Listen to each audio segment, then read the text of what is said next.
You wake to the sound of sobbing through the wall. The paper-thin partition between your bedroom and the master suite does nothing to muffle the familiar rhythm of your sister's muffled tears. It's 300 A.M. in Manchester, 1847 aid, and the November cold seeps through every crack in the townhouse walls. You pull the rough wool blanket closer, but the chill isn't just from the air. It's from knowing exactly what happened in that room tonight, and knowing there's nothing you can do about it. Your sister Margaret married well. Everyone said. Charles Whitmore owns 3 textile mills and a grand house on the respectable side of town. The wedding was the social event of the season, with imported French lace and enough flowers to stock a conservatory. Margaret looked radiant in her white silk gown, though you noticed how her hands trembled when she signed the marriage certificate. Now 6 months later, those same hands bear the faint yellow remnants of bruises that never quite seem to heal. The sobbing stops. You hear Charles's heavy footsteps across the floorboards, the creak of the door, then silence. In the morning, Margaret will come down to breakfast with a high-neck dress and powder carefully applied to her throat. She'll pour tea with steady hands and ask about the weather. Charles will read his newspaper and complain about the servants. No one will mention the sounds from the night before because in Victorian England, what happens between a husband and wife is sacred, private, and entirely beyond the reach of law or intervention. This is marriage in the Victorian era. Not the romantic ideal of literature and period dramas, but the brutal reality that existed behind lace curtains and polite society. Tonight, we're pulling back those curtains to reveal what marriage truly meant for women in an age when love was luxury and survival was the only certainty. Before diving into these forgotten stories of survival and suffering, if you enjoy learning about the hidden truths of history, consider hitting that like button and subscribing for more content like this. And please comment below to let me know where you're listening from. I find it incredible that we're exploring these ancient stories to buy a man from different parts of the world, connected across time and space by our shared curiosity about the past. Margaret's story isn't unusual. In 1847 AD, when she married Charles Whitmore, the legal doctrine of coverture meant that she ceased to exist as a person in the eyes of the law. The moment she said, "Joy, I do," her identity, her property, her very body became the legal possession of her husband. Sir William Blackstone, the great legal scholar, explained it plainly in his commentaries on the laws of England. The husband and wife are one person in law. That is, the very being or legal existence of the woman is suspended during the marriage. Suspended as if she were a clock that had stopped ticking. A book closed mid-sentence, a song cut short. Margaret owned nothing now. Not the inheritance from her father. Not the jewelry she'd worn since childhood. Not even the clothes on her back. Charles could sell her possessions, spend her money, and make every decision about her life without consulting her. If she earned money through work, it belonged to him. If she wrote a novel and it became successful, the profits were his. She couldn't sign a contract, couldn't sue or be sued, couldn't even write a will without his permission. The transformation was immediate and total. On her wedding day, Margaret Hartwell disappeared and became Mrs. Charles Whitmore, a legal non-entity whose existence was defined entirely by her relationship to a man. She was no longer a person. She was a possession, valuable, but ultimately disposable. But the legal obliteration was only the beginning. Victorian marriage was built on a foundation of deliberate ignorance and calculated shame. Young women entered marriage knowing virtually nothing about what would be expected of them. Sex education was not just absent, it was actively forbidden. Mothers whispered vague warnings about wheelie duties and submitting to your husband's needs. But specifics were considered too vulgar for decent conversation. Eleanor Glenn, writing in her memoir decades later, described her wedding night in 1892 AD. I was as ignorant as a child of 5. My mother had told me nothing whatsoever about what marriage meant. I went to my wedding in a state of complete innocence, expecting perhaps to hold hands and receive gentle kisses. When my husband approached me that night, I was so terrified I thought I was dying. This ignorance wasn't accidental, it was carefully cultivated. Victorian society believed that knowledge about sex would corrupt women's natural purity and make them morally suspect. Good women weren't supposed to enjoy physical intimacy. They endured it as a duty. Dr. William Acton, a respected physician, wrote in 1862 AD that the majority of women are not very much troubled with sexual feelings of any kind. Any woman who showed signs of sexual desire was considered abnormal, possibly even nymphomaniacal. The wedding night became a traumatic initiation for countless women. Mary Kingsley, the famous explorer, wrote privately to a friend, "Marriage is legalized rape. There is no other word for what happens to women who enter it unprepared." The phrase, "Close your eyes and think of England," became a common refrain. Women were expected to endure sex for the good of the empire, producing the next generation of citizens while finding no pleasure in the process. But even more devastating than the physical trauma was the psychological isolation. Women couldn't discuss their experiences, couldn't seek help, couldn't even admit that they were suffering. To complain about marital relations was to admit moral failure. A good wife submitted cheerfully to her husband's desires, no matter how painful or degrading. She smiled in public and suffered in private, trapped by shame and silence. The bedroom became a site of regular assault, but calling it assault was unthinkable. Marital rape wasn't legally recognized as a crime. It was considered a contradiction in terms. A husband owned his wife's body and could use it as he pleased. The marriage vows included honor and obey for the woman and love and cherish for the man. But these were aspirational rather than binding. The law provided no recourse for a woman whose husband was brutal, violent, or sexually abusive. Court records from the Old Bailey reveal the extent of this legal helplessness. In 1880, a woman named Sarah Henderson brought a case against her husband for cruel and unusual treatment. The evidence showed that he had beaten her regularly, forced himself on her nightly despite her obvious distress, and threatened to kill her if she left. The judge dismissed the case, ruling that a husband cannot be guilty of rape upon his wife, for by their mutual matrimonial consent and contract, the wife hath given up herself in this kind unto her husband. The economic trap was equally devastating. Women couldn't work most jobs, couldn't own property, couldn't control their own money. Even wealthy women lived at the mercy of their husband's generosity. Margaret Whitmore discovered this reality when she asked Charles for money to visit her sick mother. He refused, not because they couldn't afford it, but because he didn't want her to go. She had no money of her own, no way to pay for transportation, no legal right to leave the house against his wishes. For middle-class women, the situation was even more precarious. They couldn't work without losing their social status, that they had no inherited wealth to fall back on. Marriage became an economic necessity, a transaction where a woman traded her freedom for financial security. The pressure to marry was enormous. Unmarried women were pied, mocked, and gradually excluded from society. They became spinsters, social failures who had somehow failed to secure a man. The marriage market was brutal and calculating. Parents evaluated potential suitors based on their financial prospects, not their character. A man's ability to provide was more important than his kindness, his intelligence, or his compatibility with his future wife. Women were assessed like livestock: their beauty, their doughy, their breeding potential, their ability to manage a household and enhance their husband's social standing.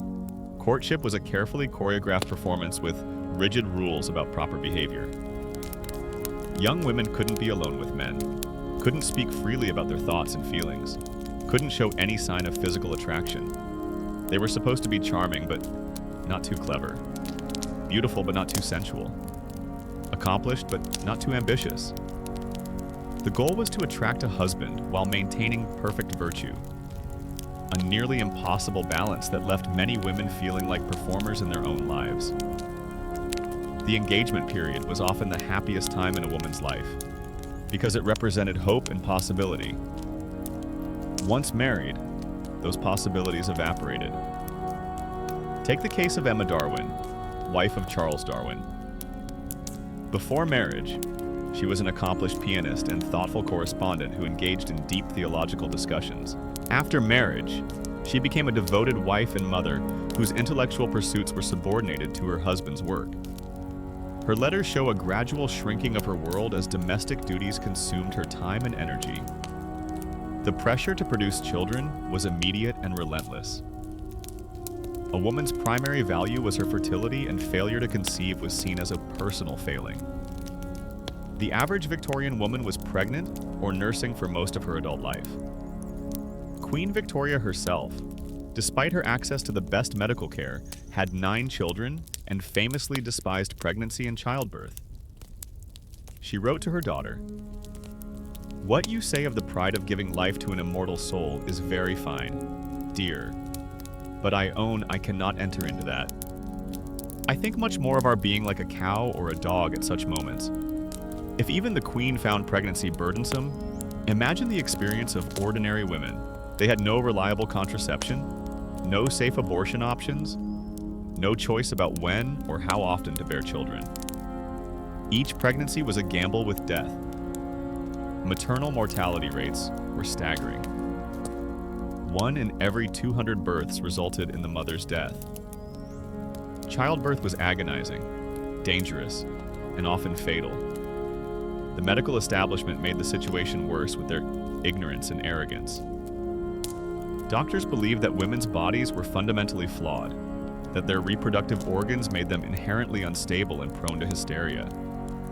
Any physical or emotional complaint was attributed to the uterus, the wandering womb that supposedly caused all female ailments. Treatment often involved rest cures that were actually psychological torture, keeping women isolated and inactive until they became genuinely ill. Silas Weir Mitchell popularized the rest cure in the 1870s AD, prescribing complete bed rest, isolation from family and friends, and prohibition of all intellectual activity.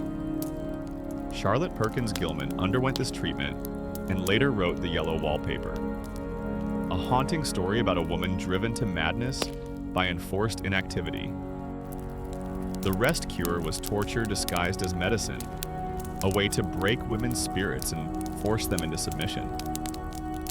The cult of domesticity trapped women in their homes, making them prisoners of their own supposed nature. True women were supposed to be pious, pure, submissive, and domestic. They were the angel in the house, creatures too delicate and spiritual for the harsh realities of public life. This ideology seemed to elevate women, but it actually imprisoned them. They were worshipped as long as they remained powerless, praised as long as they never challenged male authority. The home became a prison decorated with sentiment. Women were supposed to find fulfillment in domestic duties, cooking, cleaning, sewing, childcare, but these tasks were endless, repetitive, and often mind-numbing. Intelligent women felt their mental faculties atrophying from disuse. They were cut off from politics, business, education, and all the activities that might have given their lives meaning and purpose. Even their clothing was designed to restrict movement and reinforce helplessness. The ideal Victorian woman had an impossibly tiny waist, achieved through tight lacing corsets that compressed the internal organs and made deep breathing difficult. Women regularly fainted from lack of oxygen, which was seen as proof of their delicate femininity rather than evidence of dangerous fashion. The heavy skirts, multiple petticoats, and restrictive undergarments made simple tasks like walking upstairs exhausting. Fashion was another form of control, a way to ensure that women remained physically dependent on men. They couldn't run, couldn't work, couldn't defend themselves. The ideal Victorian woman was literally and figuratively bound, her movements restricted, her body constrained, her options limited. The double standard was breathtaking in its hypocrisy. While women were expected to remain pure and ignorant, men were encouraged to gain sexual experience before marriage. Prostitution flourished in Victorian cities, providing men with sexual outlets while maintaining the fiction that respectable women were naturally chaste. The same society that condemned women for any hint of impropriety tolerated and even encouraged male promiscuity. Divorce was nearly impossible and socially catastrophic. The Matrimonial Causes Act of 1857 AD allowed divorce in extreme circumstances, but the requirements were dramatically different for men and women. A man could divorce his wife for adultery alone, but a woman had to prove adultery plus cruelty, desertion, or some other offense. The process was expensive, public, and shameful. Even successful divorce left women as social outcasts cut off from their children and their former lives. Most women who left their husbands simply disappeared into poverty and disgrace. They couldn't reclaim their property, couldn't gain custody of their children, couldn't return to their families without bringing shame on everyone. The threat of social ostracism kept most women trapped in even the most abusive marriages. The case of Caroline Norton illustrates the helplessness of even privileged women. In 1836 AD, Norton left her abusive husband and began a public campaign for legal reform. Her husband responded by claiming custody of their 3 children and refusing to let her see them. He also kept all her earnings from her successful writing career. Norton had no legal recourse. Her husband owned her children, her money, and her work. She spent decades fighting for reform, but the laws didn't change until after her own situation had destroyed her health and happiness. Religion reinforced these patterns of submission and suffering. The church taught that women's subordination was divinely ordained, that Eve's sin had cursed all women to suffer under male authority. Pain in childbirth was God's punishment for female weakness. Domestic violence was a cross to bear, a test of faith, an opportunity for spiritual growth through suffering. The Bible was quoted selectively to support male dominance. Submit yourselves unto your own husbands was repeated endlessly.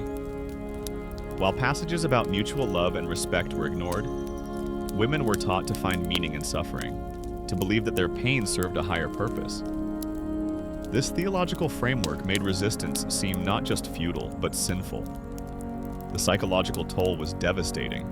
Women internalized these messages, believing that their suffering was deserved, that their desires were selfish, that their intelligence was unwomanly.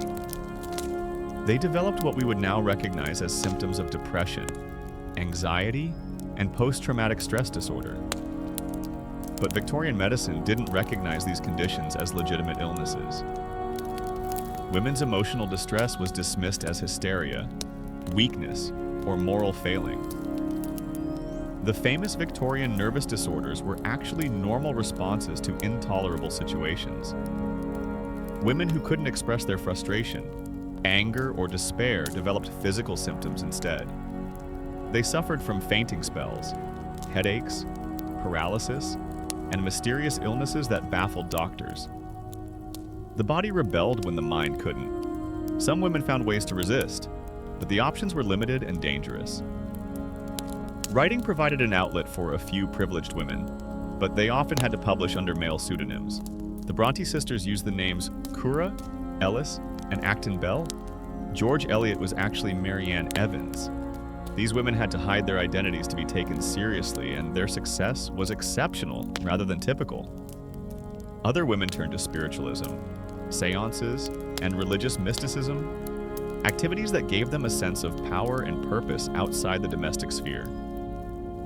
The spiritualist movement was dominated by women who claimed to communicate with the dead, to receive divine messages, to possess supernatural abilities. These activities were socially acceptable because they were seen as extensions of women's natural spirituality. But they provided a covert form of rebellion. The most desperate women turned to suicide, though this was rarely recorded. Honestly, death by drowning, poisoning, or accidental falls were sometimes disguised suicides. Women who chose death over continued suffering. The rates of female suicide in Victorian England were higher than official records suggest, hidden by families ashamed of the stigma. The children of these marriages grew up witnessing systematic oppression, learning that this was normal, that this was how relationships worked. Sons learned to dominate, daughters learned to submit.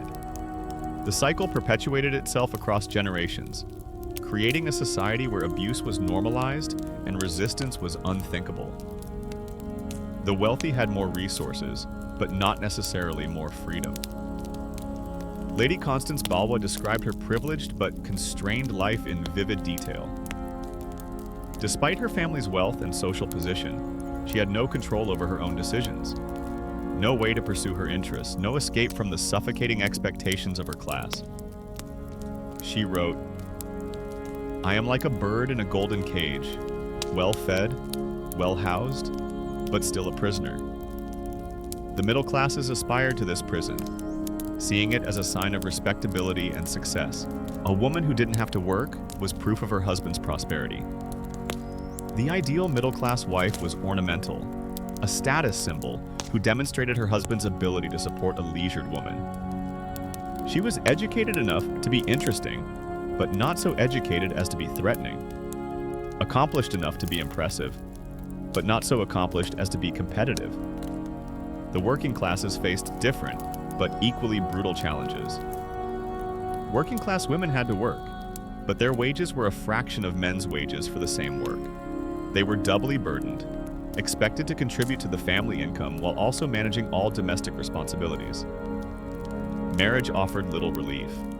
Working class wives often worked outside the home while also bearing and raising children, cooking, cleaning, and caring for their husbands. The Industrial Revolution created new forms of exploitation. Women and children worked in factories, mines, and mills under dangerous conditions for minimal pay. The textile mills of Manchester, where Margaret Whitmore's husband made his fortune, employed thousands of women and girls who worked 12-hour days in poorly ventilated buildings filled with dangerous machinery. Industrial accidents were common, and workers had no legal protection against employer negligence. The sexual double standard was even more pronounced in working-class communities. A woman's reputation was her only asset, and losing it meant social and economic ruin. But working-class women had less protection from male predation. They worked alongside men, lived in crowded conditions, and had no chaperones to guard their virtue. They were more vulnerable to sexual assault, and less likely to receive support if they were victimized. Pregnancy outside marriage was catastrophic for working-class women. They lost their jobs, their homes, and their family support. Infanticide was tragically common as desperate women killed their newborns rather than face destitution. The baby farming scandal of the 1860s AD revealed networks of women who took in unwanted infants for a fee, then deliberately neglected them until they died. These women were vilified, but they were responding to a society that offered no support for unmarried mothers. The legal system reflected and reinforced these inequalities. Women couldn't serve on juries, couldn't practice law, couldn't testify against their husbands in court. Their testimony was considered less reliable than men's, their character more easily questioned. Rape cases were notoriously difficult to prosecute because the victim's sexual history was considered relevant to her credibility. A woman who had any prior sexual experience was assumed to be lying about rape. The medical profession was equally biased. Doctors believed that women's bodies were inherently pathological, that menstruation made them temporarily insane, that their reproductive organs controlled their behavior. The field of gynecology developed through experimentation on enslaved women who were operated on without anesthesia, because doctors believed that black women felt less pain than white women. These racist and sexist assumptions influenced medical practice for decades. The development of obstetrics was particularly troubling. Male doctors gradually took over childbirth, displacing female midwives who had centuries of experience. But male doctors had no practical knowledge of pregnancy and childbirth. They had never experienced it themselves and were often forbidden from examining women's bodies directly. They relied on textbooks written by other men, creating a dangerous cycle of ignorance and incompetence. The use of forceps and other instruments increased dramatically under male management, often causing more harm than help. Doctors performed unnecessary surgeries, prescribed dangerous medications, and created complications that midwives had previously avoided. The medicalization of childbirth was presented as progress, but it actually increased maternal mortality rates in many areas. The psychological impact of this systematic oppression was profound and lasting. Women developed what we would now recognize as learned helplessness. The belief that resistance was futile, that their suffering was inevitable, but that they had no power to change their circumstances. This psychological conditioning was so effective that many women genuinely believed that they were naturally inferior, that their subordination was biologically determined. The few women who did rebel faced severe consequences. Frances Wright, a Scottish reformer who advocated for women's rights in the 1820s AD, was denounced as a dangerous radical and driven from public life. She was called the Great Red Harlot of Infidelity and faced threats of violence for her advocacy. Her experience showed other women the price of resistance. The suffrage movement didn't emerge until the 1860s AD, and even then it faced fierce opposition. The idea that women should have political rights was considered not just wrong, but dangerous, a threat to the natural order of society. Anti-suffrage groups argued that voting would destroy women's femininity, break up families, and lead to social chaos. The opponents of women's suffrage weren't just defending male privilege. They were defending an entire worldview based on female subordination. The marriage market became increasingly calculating as the century progressed. The rise of industrial capitalism created new forms of wealth and social mobility, but also new anxieties about status and respectability. Marriage became a business transaction with detailed negotiations about dowees, settlements, and inheritance rights. Love was a luxury that few could afford. The season in London epitomized this commodification of marriage. Young women were presented at court, attended balls and parties, and were evaluated by potential suitors and their families. The process was dehumanizing. Women were judged like livestock, their value determined by their appearance, their family connections, and their financial prospects. The social ritual of courtship disguised what was essentially a slave market. The pressure on young women was enormous. They had one chance to make a good marriage, usually in their late teens or early 20s. If they failed to secure a husband during their first few seasons, they were considered damaged goods. The fear of ending up as an old maid drove many women to accept unsuitable matches, prioritizing security over compatibility. The decline of arranged marriages didn't necessarily improve women's situation. The ideology of romantic love created new forms of pressure and disappointment. Women were told they should marry for love, but they were also expected to find that love within the narrow confines of their social class and family expectations. The contradiction was impossible to resolve. The rise of the companion at marriage ideal in the later Victorian period promised greater equality between spouses. But the reality often fell short. Men were still the legal and economic heads of household. Women were still expected to subordinate their interests to their husbands' careers, and the fundamental power imbalance remained unchanged. The new ideology simply dressed up old inequalities in more attractive language. The development of psychology as a field reinforced gender stereotypes rather than challenging them. Early psychologists like Gustav Leon argued that women's brains were smaller and less developed than men's, that they were naturally suited for domestic life rather than intellectual pursuits. These scientific arguments gave new legitimacy to old prejudices. The education of girls reflected these beliefs. Even wealthy families provided their daughters with only superficial accomplishments. A little French, some drawing, perhaps piano lessons. The goal was to make them attractive to potential husbands, not to develop their intellectual capabilities. Higher education for women was considered dangerous, likely to cause sterility, mental breakdown, or unwomanly behavior. The few women who did receive advanced education faced enormous obstacles. They were excluded from most universities, denied access to professional careers, and subjected to constant scrutiny and criticism. The first women doctors, lawyers, and scientists were treated as curiosities at best, dangerous aberrations at worst. Their success was seen as evidence of their unwomanly nature rather than proof of their capabilities. The Victorian era's emphasis on respectability created new forms of social control. Women's behavior was constantly monitored and judged, not just by men, but by other women who had internalized the same standards. The pressure to maintain appearances was exhausting and expensive.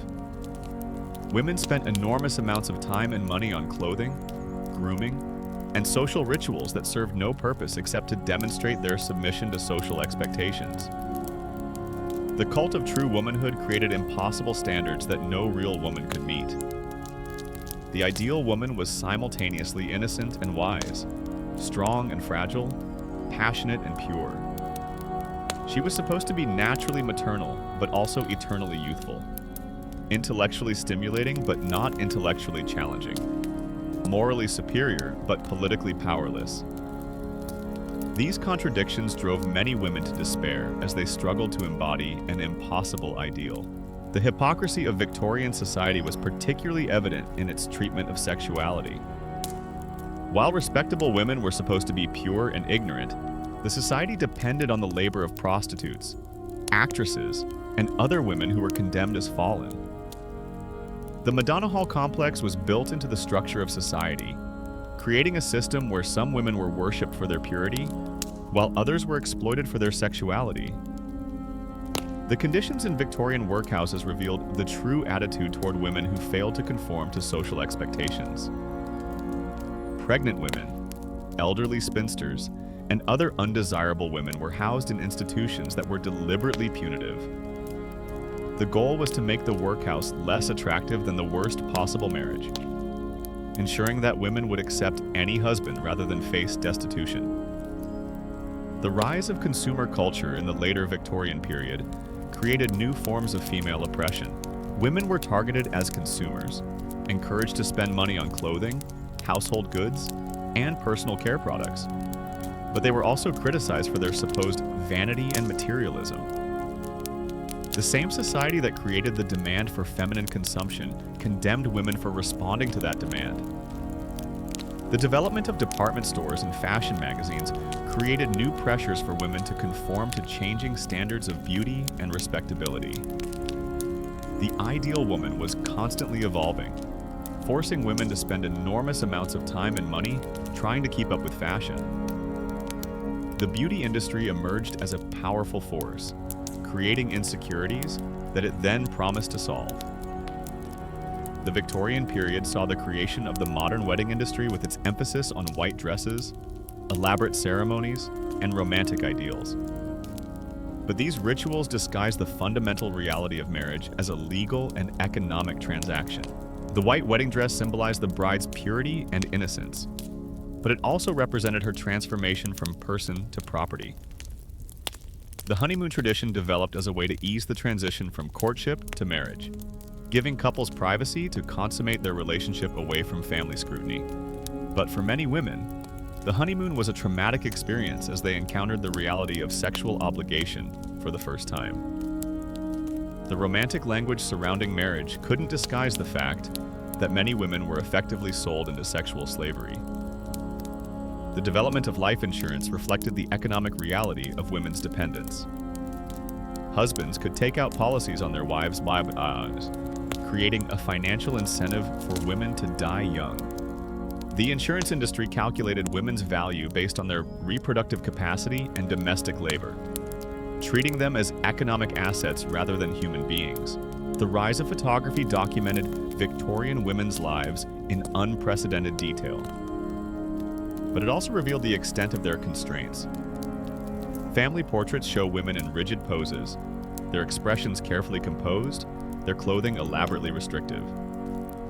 The photographs that survive show us women who were literally and figuratively bound by the expectations of their era. The The development of the novel as a literary form gave women new ways to explore their experiences and express their frustrations. Writers like Charlotte Bronte, Elizabeth Gaskell, and George Eliot created female characters who struggled against social constraints, who demanded more from life than marriage and motherhood. But these fictional heroines were often punished for their rebellion, dying young or learning to accept their limitations. The sensation novels of the 1860s AD revealed the dark underbelly of Victorian marriage, featuring bigamy, adultery, and domestic violence. These stories were dismissed as sensationalist trash, but they reflected real anxieties about women's powerlessness and vulnerability. The popularity of these novels suggested that readers were hungry for stories that acknowledged the reality of women's lives. The development of the telegraph and postal system created new possibilities for women's communication and organization. Women could correspond with each other across distances, sharing experiences and providing mutual support. The letter-writing networks that developed among Victorian women were crucial to the eventual emergence of feminist consciousness. The rise of philanthropy gave some women a socially acceptable way to leave their homes and engage with public issues. Charitable work was seen as an extension of women's natural nurturing instincts, but it also provided opportunities for leadership and social engagement. The women's temperance movement in particular gave women a platform to critique male behavior and advocate for social reform. The development of birth control methods, though primitive and often dangerous, gave some women a degree of control over their reproductive lives. The knowledge was passed down through informal networks of women, shared in whispered conversations and coded letters. The medical establishment opposed contraception, but women continued to seek ways to limit their families and preserve their health.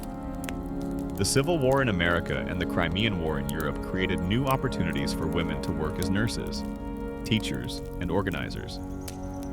These experiences gave women confidence and skills that they would later use in the fight for political rights. The wartime emergency made it acceptable for women to take on roles that would have been unthinkable in peacetime. The development of the department store as a social institution created new spaces where women could move freely and interact with each other. Shopping became a form of social activity, giving women a reason to leave their homes and engage with the broader world. The tea rooms and rest areas in department stores became informal meeting places where women could discuss their lives and share their concerns.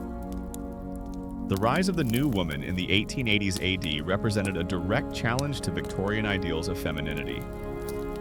These women pursued higher education, professional careers, and political activism. They rejected the cult of domesticity and demanded equality with men. But they also faced enormous backlash as society struggled to accommodate women who refused to accept their traditional roles. The medical profession's response to the new woman revealed the extent of Victorian anxieties about changing gender roles. Doctors warned that education and career ambitions would damage women's reproductive health, that intellectual activity would cause their wombs to atrophy, that women who pursued careers would become sterile and masculine. These medical warnings were presented as scientific fact, but they were actually expressions of cultural anxiety about women's changing roles. The bicycle craze of the 1880s AD gave women unprecedented physical freedom and mobility. For the first time, women could travel independently, covering distances that would have been impossible on foot. The bicycle became a symbol of women's liberation, and it was fiercely opposed by conservatives who saw it as a threat to feminine propriety. The debate over women's cycling revealed the extent to which women's movements had been restricted and controlled. The development of the typewriter and other office technologies created new employment opportunities for women, but these jobs were carefully segregated and paid less than men's work. The office became a new site of gender inequality, as women were hired as subordinates and denied opportunities for advancement. The image of the female secretary reinforced stereotypes about women's natural role as helpers and supporters rather than leaders. The rise of the fashion industry created new forms of female employment, but also new forms of exploitation. Women worked in garment factories under dangerous conditions for minimal pay, creating the elaborate clothing that wealthy women wore. The fashion industry depended on the labor of working-class women who could never afford the products they made. The development of mass media created new ways to spread both feminist ideas and anti-feminist propaganda. Women's magazines reinforced traditional gender roles while also providing information about household management, childcare, and fashion. The tension between these messages reflected the broader cultural confusion about women's proper role in society. The legal reforms of the late Victorian period began to address some of the most egregious inequalities, but progress was slow and limited. The Married Women's Property Acts of 1870 and 1882 AD gave women some control over their own earnings and property, but they still faced significant legal disabilities. The reforms were often undermined by conservative judges and social pressure. The emergence of the women's suffrage movement represented the culmination of decades of frustration and organizing. The demand for political rights was both radical and logical. If women were responsible for their own behavior, they should have a voice in making the laws that govern them.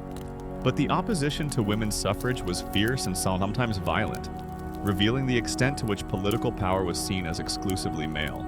The anti-suffrage movement was led largely by women who had internalized the ideology of separate spheres and feared that political rights would destroy women's special role in society.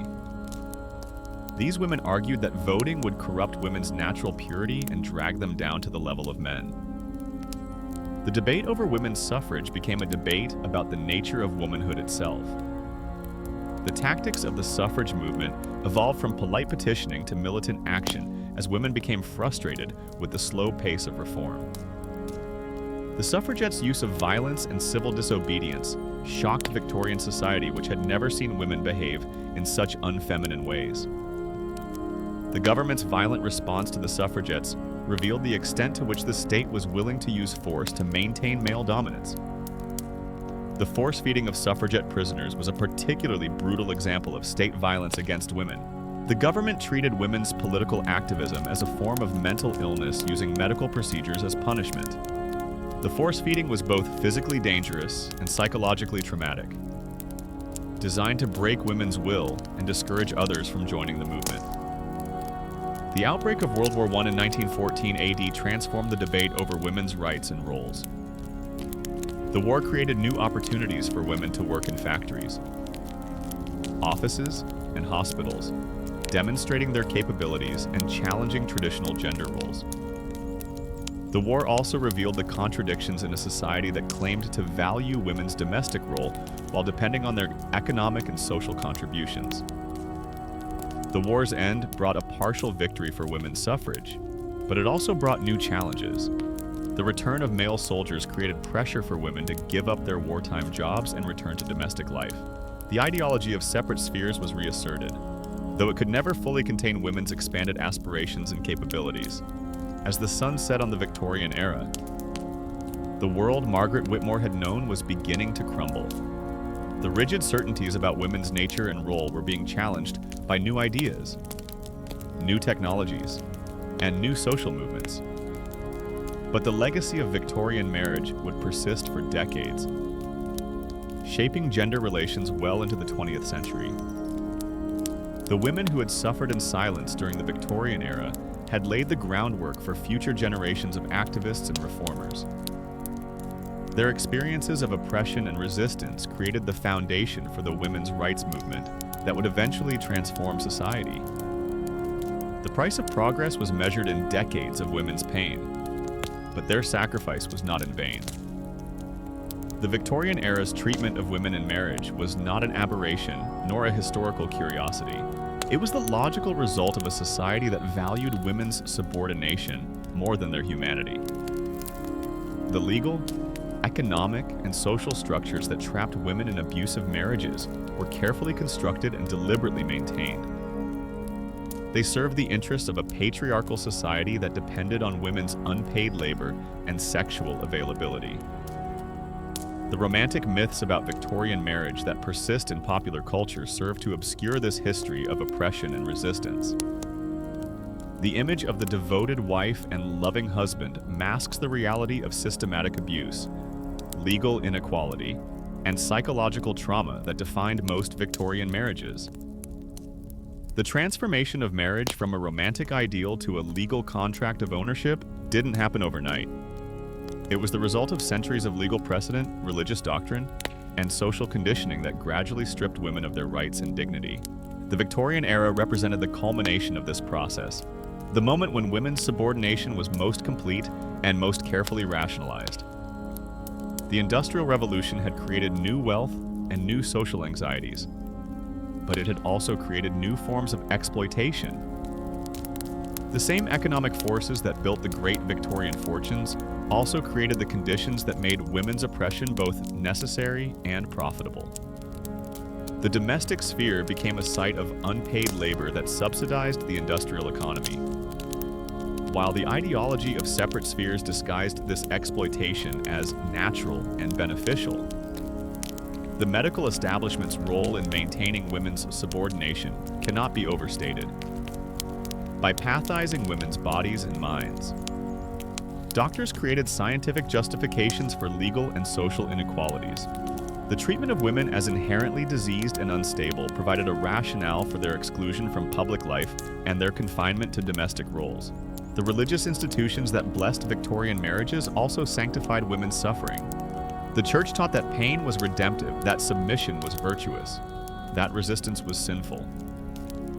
These theological frameworks gave divine sanction to human cruelty, making it easier for both perpetrators and victims to accept the unacceptable.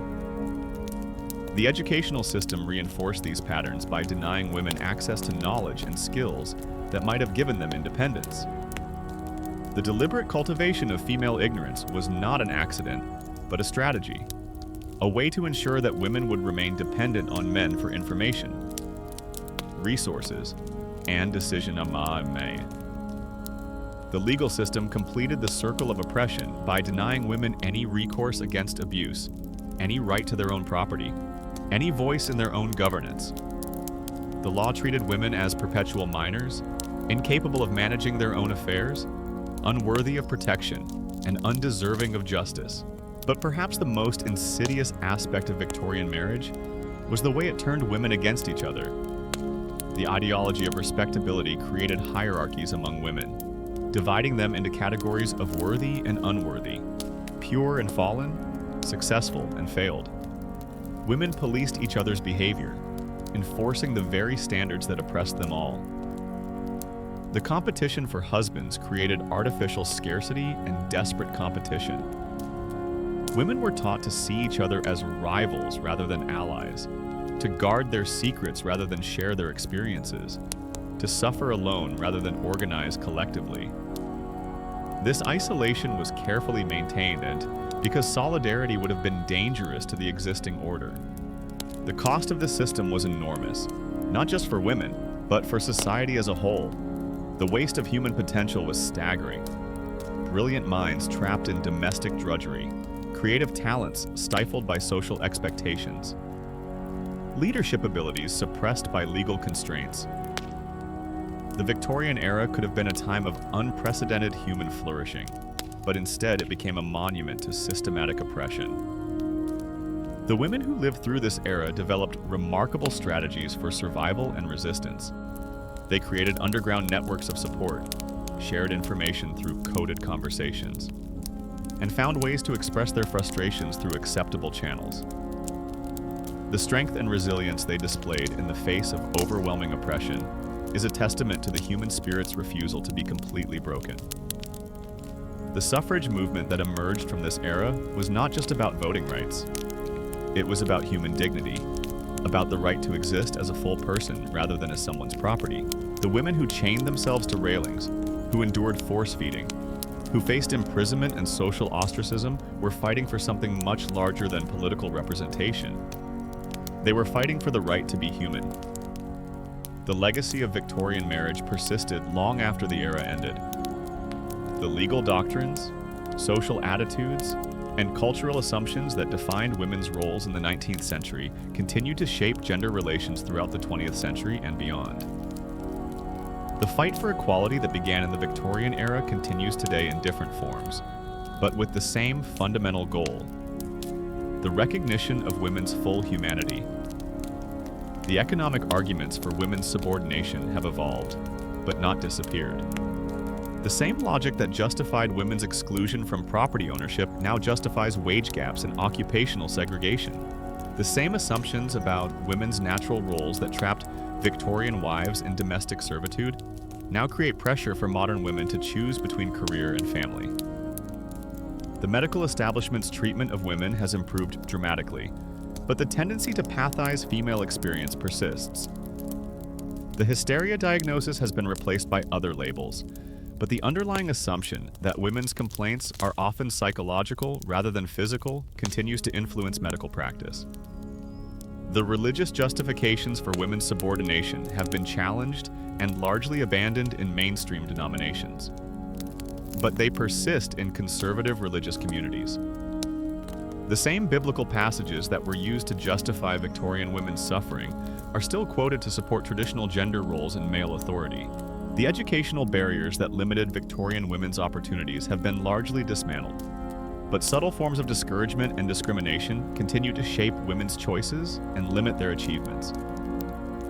The belief that women are naturally suited for some fields but not others continues to influence everything from college admissions to career advancement.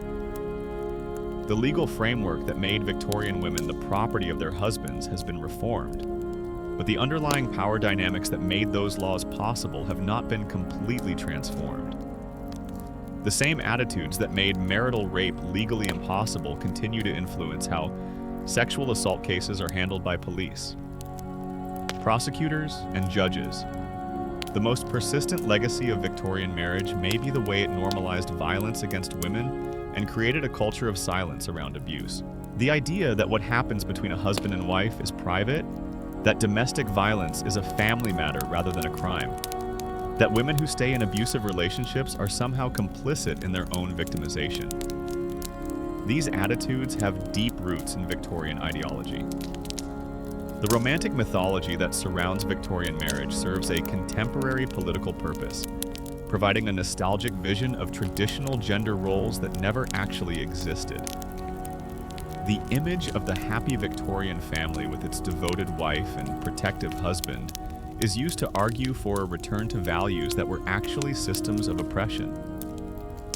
The women who suffered in Victorian marriages were not passive victims, but active agents who found ways to resist, survive, and sometimes thrive despite overwhelming constraints. Their stories remind us that human dignity cannot be completely destroyed, that the desire for freedom and equality is stronger than the systems designed to suppress it. The medical records, legal documents, and personal letters that survive from the Victorian era provide a counter-narrative to the official story of happy domesticity. They reveal the daily reality of women's lives, the small acts of rebellion and resistance that kept hope alive, the networks of support that sustained women through their darkest moments. The transformation of marriage from an institution of oppression to one of partnership was not inevitable. It was the result of decades of struggle by women who refused to accept their subordination as natural or necessary. The legal reforms, social changes, and cultural shifts that improved women's status were achieved through the courage and persistence of women who faced enormous personal costs for their activism. The price of progress was measured in individual lives destroyed, in potential unfulfilled, in dreams deferred across generations. The women who died in childbirth, who suffered in silence, who never had the chance to develop their talents or pursue their interests, they were the casualties of a system that valued social stability over human dignity. But their sacrifice was not meaningless. Each woman who resisted, each woman who spoke out, each woman who refused to accept her subordination as natural, contributed to the slow transformation of consciousness that eventually made change possible. The suffrage movement, the legal reforms, the social changes that followed were built on the foundation of countless individual acts of courage and resistance. The Victorian era's treatment of women in marriage was not unique in human history, but it was uniquely well documented and rationalized. The same patterns of oppression that characterized Victorian marriage can be found in other times and places adapted to different cultural contexts. But following the same basic logic of male dominance and female subordination, The study of Victorian marriage reveals the mechanisms by which oppression is maintained and justified. It shows how legal, economic, religious, and social institutions can work together to create and maintain systems of inequality. It demonstrates the importance of ideology in making oppression seem natural and inevitable. But it also shows the power of human resistance, the way that even the most complete systems of oppression generate their own opposition. The women who lived through the Victorian era created the intellectual and organized national foundations for the movements that would eventually transform society. Their experiences of oppression became the source of their strength and their determination to create a better world. The Victorian era ended, but its lessons remain relevant. The same forces that created and maintained women's oppression in the 19th century continue to operate in different forms today. The same strategies that were used to justify women's subordination are still employed to defend other forms of inequality and injustice. The women who fought against Victorian marriage were not just fighting for themselves. They were fighting for future generations, for the principle that all human beings deserve dignity and equality. Their victory was incomplete, but it was real. The world they created was not perfect, but it was better than the one they inherited. Tonight, as we close this examination of Victorian marriage, we return to that townhouse in Manchester, 1847. A.D. Margaret Whitmore's tears have dried. But the silence that follows is not peace. It is the quiet of a woman gathering her strength for another day, another act of small resistance, another moment of survival in a world designed to destroy her spirit. The wallpaper in her bedroom is faded, the pattern worn thin by years of desperate staring during sleepless nights. But in the morning light filtering through the heavy curtains, she will rise again, dress carefully to hide the bruises, and face the day with the same courage that countless women before and after her have summoned in the face of impossible odds. Her story is not unique, but it is not forgotten. In every woman who refuses to accept less than she deserves, in every law that protects rather than oppresses, in every marriage based on equality rather than ownership, Margaret's resistance lives on. The Victorian era may be over, but the struggle for human dignity continues.